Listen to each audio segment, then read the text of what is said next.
Okay, this is a video on the intro to Wonderful Tonight, because there's not enough people on the internet doing this. Actually, I'm doing this for a young student, so I figured I'll share it here as well. So anyway, this is actually, it's also good when you learn this if you haven't bent strings before, or if you've only done like blues bending and whatever. But this is, this is getting into the world of precise bends, because at first, when you hear that intro, it's playing a full whole step bend from the A to the B.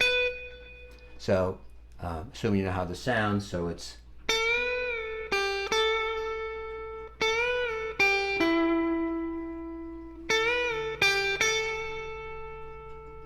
and then the second time it goes.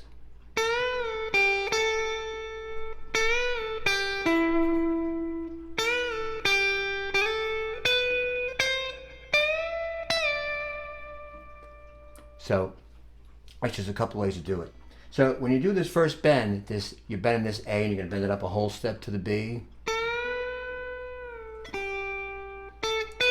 So, couple of things, at least I use all three fingers on that string.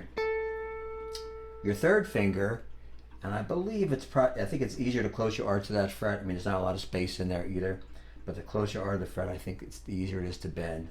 And use these other two, so you bend it with your third finger and you have your first and second finger behind it on the same string, and you're using that to assist it, and it helps keep it precise and accurate. Gives you control. When you use those three fingers, it gives you more control, I believe. Also notice my fingers, they have to push, so they can't be like this. I'm talking about my fretting hand, and they're just probably more straight than they are at an angle, but not straight down either, and not like this. They're sort of just like that, straight down with a slight bend. Also, and you see my thumb here, I think when you start to bend, I notice they don't want to put their thumb over here, or maybe younger people, it's hard to reach. But really, you want to squeeze that sucker, right? And it's almost like you almost do like a pivot here on your, at least I believe. It seems like you're moving your hand. So a lot of the motion and the movement, I believe, comes from your hand, not so much your fingers. Or everybody's involved. Not just your fingers, not just your hand. And you see almost, it's like a fulcrum here almost. Okay, so anyway, so you get that precise bend. Also, the other thing to do is, so that A, it wants to be a B. That's what you're bending it to. So you can get that, to get it precise, get that in your head, that tone. And again, if you haven't bent a lot or at all before, you always have to move that string more than you think to get it up to pitch. And the other thing you do, if you are playing with people, because that first note is against the G chord, there's that B and the G, you have your head locks in with that harmony and the notes in that chord. So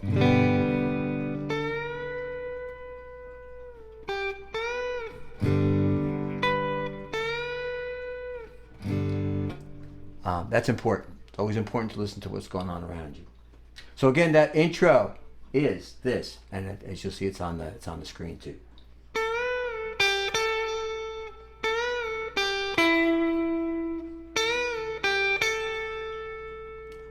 And then the second time.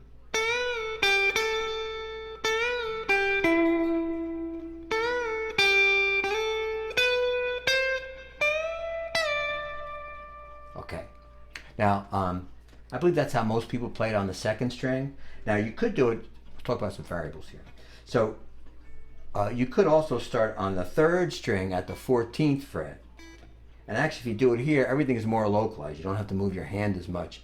And the G string is a little fatter than the second string, so the tone is even a little mellower and rounder. Like that. Same thing, use 3 fingers. Hear that B, hear that A go into that B, hear that whole step.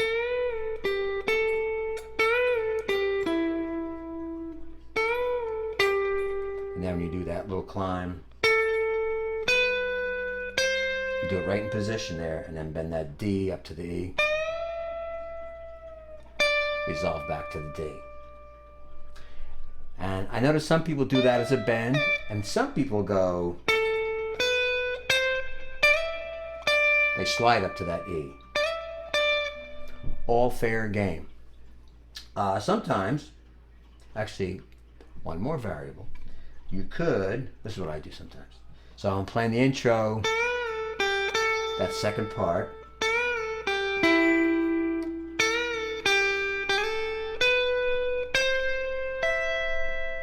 When I play that C, I let it ring and play the E right after it. It makes like a sweet little harmony there. And then end on this little chord. I like that. I like that. And it's sort of, it would be like a G with an add 9, I guess we'll call it.